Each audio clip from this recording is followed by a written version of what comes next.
नमस्कार मित्रों, कवि एवं लेखकों की जीवनी भाग 26 में आज हम सुप्रसिद्ध लेखक डॉक्टर भगवत शरण उपाध्याय जी की जीवन परिचय एवं इनकी रचनाओं के विषय में जानेंगे। भगवत शरण उपाध्याय जी का जीवन परिचय और रचना जानने से पूर्व इनके जीवन से संबंधित कुछ महत्वपूर्ण बिंदु हैं, उन बिंदुओं पर हम एक नज़र डालेंगे। इसके बाद हम इनके जीवन परिचय एवं रचना के विषय में विस्तृत रूप से चर्चा करेंगे। तो उपाध्याय जी के जन्म की बात करें तो उपाध्याय जी का जन्म सन 1910 ईस्वी में हुआ और मृत्यु अगस्त 1982 ईस्वी में हुई।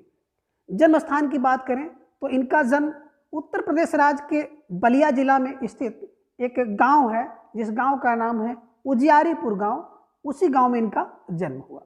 भाषा की बात करें तो इनकी जो भाषा थी खड़ी बोली थी और खड़ी बोली का प्रस्कृत रूप इन्होंने अपनी रचनाओं में किया है। अनेक बार ये विदेश यात्रा भी की है और 100 से अधिक पुस्तकों की रचना जो है उपाध्याय जी ने की है। जीवन परिचय। डॉक्टर भगवत शरण उपाध्याय जी का जीवन परिचय कुछ इस प्रकार से है। डॉक्टर भगवत शरण उपाध्याय जी का जन्म सन 1910 ईस्वी में उत्तर प्रदेश राज्य के बलिया जिला में स्थित उजियारीपुर नामक गांव में हुआ और इनकी प्रारंभिक शिक्षा यही बलिया जिले के उजियारीपुर नामक गांव से ही हुई और इन्होंने बनारस हिंदू विश्वविद्यालय से प्राचीन इतिहास विषय में EMA किया और ये संस्कृत साहित्य तथा पुरातत्व के सामर्थ्य अध्येता थे एवं हिंदी साहित्य के प्रसिद्ध उन्नायक रहे हैं।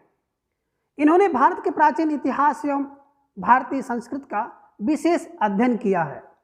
इस कारण से कई पद पर इन्होंने काम किया और वो काम जो है क्रमशः पुरातत्व विभाग में काम किया, प्रयाग संग्रहालय में कार्य किया एवं लखनऊ संग्रहालय में इन्होंने अध्यक्ष पद के रूप में भी कार्य किया।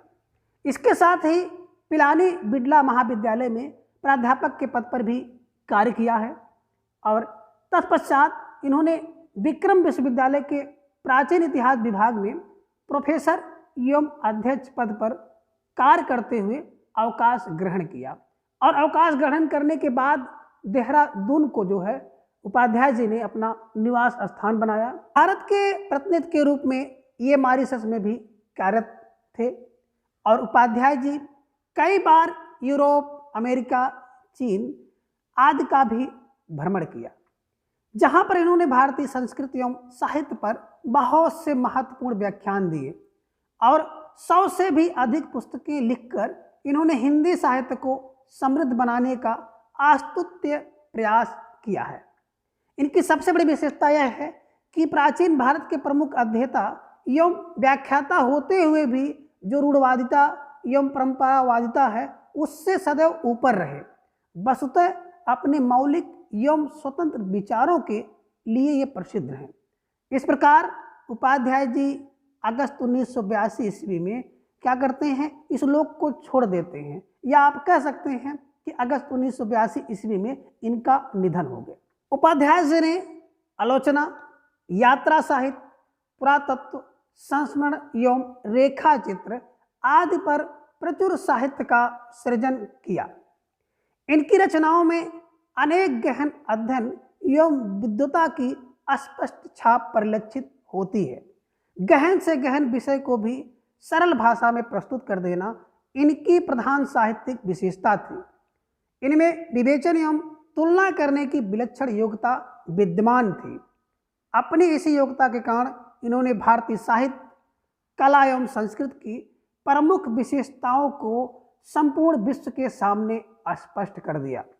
डॉक्टर उपाध्याय जी ने शुद्ध, परिमार्जित एवं परिष्कृत खड़ी बोली का प्रयोग किया है और भाषा का लालित्य जो है उनके गंभीर चिंतन और विवेचन को रोचक बनाए रखता है। भाषा में प्रवाह और बोधगम्यता की निराली छटा है और इनकी शैली तथ्यों के निरूपण से युक्त, कल्पनामयी और सजीव है। इनकी जो रचनाएं हैं उन रचनाओं में विवेचनात्मक, भावात्मक, वर्णनात्मक शैलियों के दर्शन होते हैं। और अगर हम इनकी रचनाओं की बात करें तो इनकी प्रमुख रचनाएं इस प्रकार से हैं। विश्व साहित्य की रूपरेखा, साहित्य और कला, खून के छींटे, इतिहास के पन्नों पर कलकत्ता से पीकिंग, कुछ फीचर, कुछ एकांकी, इतिहास साक्षी है, ठूठा आम, सागर की लहरों पर और विश्व को एशिया की देन, मंदिर और भवन, इंडिया इन कालिदास आदि इन्होंने रचनाएं की हैं। और अंग्रेजी विषय में इनकी लिखी जो पुस्तकें हैं विदेशों में बड़ी रुचि के साथ पढ़ी जाती हैं। इस प्रकार उपाध्याय जी की रचनाएं जो हैं भारत एवं विश्व में अपना एक अलग महत्व रखती हैं। तो आज की इस वीडियो में बस इतना। अगले वीडियो में फिर हम लोग किसी नए कवि के जीवन परिचय एवं रचना के विषय में जानेंगे। धन्यवाद।